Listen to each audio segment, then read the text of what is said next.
शिवसेना ठाकरे गटाच्या नेत्या सुषमा अंधारे यवतमाळ जिल्ह्याच्या दौऱ्यावर त्यांची आज संजय राठोड यांच्या मतदारसंघातील नेर इथे सभा होणार आहे। ते सध्या एका शेतामध्ये पाहणी करता आपण पाहू शकतो की बंजारा समाजाच्या महिलेचे ते त्यांना कापूस वेचताना ज्या काही वेदना होत आहे, अडीअडचणी आलेल्या आहेत, ते पूर्ण त्यांचे जे बायटा म्हणतो आपण, त्या बायटात काहीतरी कापसाचं झाडाचं पान अडकलेलं आहे, ते काढताना आपल्याला दिसते। आपण ताई सोबत संवाद साधण्याचा प्रयत्न करणार आहोत। ताई, तुम्ही सध्या कापूस उत्पादक शेतकऱ्यांच्या शेतामध्ये महिलांशी संवाद साधताना आहे आणि तुम्हाला हे कसं सुचलं की कापूस उत्पादक शेतकऱ्यांसोबत महिलांसोबत संवाद साधावा? नाही, मुळात यवतमाळचा दौरा चालू आहे। यवतमाळ ही व्हाईट गोल्ड सिटी किंवा कॉटन सिटी म्हणून जिला ओळखलं जातं आणि ही कॉटन सिटी पिकवणारा जो शेतकरी आहे, हा शेतकरी मात्र म्हणजे जे सगळ्यांना वस्त्र पुरवत आहेत, कपडा पुरवत आहेत, आज त्यांच्या अंगावर जर अंगभर कपडा नसेल तर हे वाईट आहे। एकीकडे शासन आपल्या दारीचा कार्यक्रम मी आता येताना बघितलं, जय्यत तयारी चालू आहे। म्हणजे सरकार एखाद्याला मदत करणं किंवा त्याच्या गरजा पूर्ण करणं ही सरकारची जबाबदारीच आहे, परंतु त्या ज्या कर्तव्य भावनेने पार पाडलेल्या गोष्टीला जणू काही आम्ही तुमच्यावर उपकार केलाय असं म्हणत त्याची जाहिरात करणं, हे जे आहे शासन आपल्या दारीच्या माध्यमातून, हे वाईट आहे। पण त्याच वेळेला त्या कार्यक्रमापासून अवघ्या 5-10 किलोमीटर अंतरावर असलेल्या या सगळ्या मायमावल्या यांचे प्रश्न काय आहेत? म्हणजे जसं आता त्या शेतमालकाने सांगितलं की 4 एकरात 5 बॅगा, त्याने काय करायचं? जर त्याचा उत्पन्न खर्च म्हणजे त्याला जेवढा खर्च करतोय तो तेवढ्या खर्चाचं त्याचं उत्पन्न सुद्धा जर निघत नसेल तर जगणार कशी ही माणसं?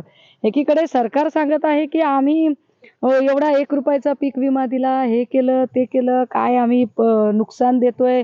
इतक्या वेळा अतिवृष्टी झालेला जिल्हा, इतक्या वेळा आसमानी आणि सुलतानी संकटाच्या फेऱ्यात अडकलेला जिल्हा, शासनाला दिल्ली दरबारी चक्रा घालायला वेळ आहे, शासन आपल्या दारीचं करून स्वतःची पाठ थोपटून घ्यायला वेळ आहे। पण ही सगळी जी काही गोरगरीब जनता आहे यांचे नेमके प्रश्न, बांधावरचे प्रश्न काय आहेत ते मात्र ते समजून घ्यायला अजिबात तयार नाहीत आणि हे वाईट आहे। आपण नेहमी सभा भाषण करताना त्यामध्ये महामानवाचे नाव घेताना त्यात प्रामुख्याने संत सेवालाल महाराजांचं नाव घेतात आणि आज या कापूस वेचणाऱ्या महिलांसोबत जे बंजारा समाजाच्या महिला आहे त्यांच्या सोबत तुम्ही अतिशय प्रेमाने संवाद साधताय। नेमकं हे तुमचं नातं काय बंजारा समाजासोबत? मवी गोरमाटीचं तमार मारी नाळ एकच आणि जर माझे आणि तुमचे जर सगळा संबंध एक असेल, मी भटक्याचं लेकरू आहे आणि भटक्यांचे प्रश्न काय आहेत, पालावरचे प्रश्न काय आहेत हे मांडणं माझी जबाबदारी आहे। जर माझी माणसं शासन दरबारापर्यंत पोहोचू शकत नसतील, गावखेड्यातल्या बांधावर काम करणाऱ्या आमच्या माय मावल्या मुंबईच्या मंत्रालयापर्यंत पोहोचू शकत नसतील तर मंत्रालयीन लोकांची ही जबाबदारी आहे की त्यांनी इथं बांधापर्यंत पोहोचलं पाहिजे आणि तेही येत नसतील तर माझ्यासारख्या माणसाची जबाबदारी आहे, जो भटक्यांचं नातं सांगतोय त्याची जबाबदारी आहे की त्याने या गावखेड्यातल्या बांधावर पोहोचून इथले प्रश्न समजून घेतले पाहिजे, त्यांनी मांडले पाहिजेत। या जिल्ह्यानं राज्याला 2 मुख्यमंत्री दिले आणि सर्वाधिक काळ मुख्यमंत्री वसंतराव नाईक हे होते। त्यांनी एकेकाळी असं विधान केलं होतं की शेतकरी मोडला तर लोकशाही मोडेल, असं विधान केला होता। याकडे तुम्ही कसं बघताय?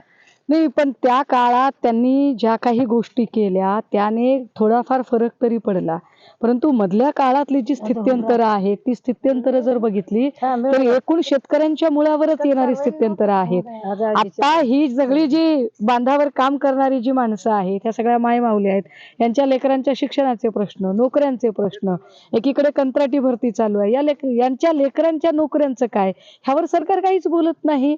या सगळ्या लेकरांच्या शिक्षणाचं काय, यावर सरकार काहीच बोलत नाही। जी पोरं शिकताहेत पुण्यामध्ये, इथून कष्ट करून सावकाराकडून व्याज काढून जो पैसा पाणी पुरवला जातोय तिकडे, परंतु त्या लेकरांना तिथे वर्षानुवर्ष अभ्यास करताना नोकर भरतीच्या जागाच निघत नाहीत। मग काय करायचं? म्हणजे इथे बांधावर बापाने आत्महत्या करायची पिकत नाही म्हणून आणि शहरामध्ये नोकरी मिळत नाही म्हणून त्या लेकरांना आत्महत्या करायची। म्हणजे जगायचंच नाही का गोरगरीब माणसाने? असं सगळं शासनाचं धोरण आहे का? मला वाटतं शासनाने जरा बांधावर येऊन लोकांची परिस्थिती काय ती बघितली पाहिजे आणि समजून घेतली पाहिजे, ते जास्त गरजेचं आहे। नक्कीच आपण बघतोय की शिवसेना ठाकरे गटाच्या नेत्या सुषमा अंधारे सध्या शेतकऱ्यांच्या बांधावर जाऊन शेतकऱ्यांचे आणि शेतमजुरांचे प्रश्न समजून घेत आहे। संजय राठोड, साम टीव्ही न्यूज, यवतमाळ। देश विदेशातील प्रत्येक घडामोडींचे लाईव्ह अपडेट मिळवण्यासाठी आता साम टीव्हीच्या सर्व सोशल मीडिया प्लॅटफॉर्मला लाईक, फॉलो आणि सबस्क्राईब करा. तसंच सर्व नोटिफिकेशनसाठी बेल आयकॉन प्रेस करायला विसरू नका.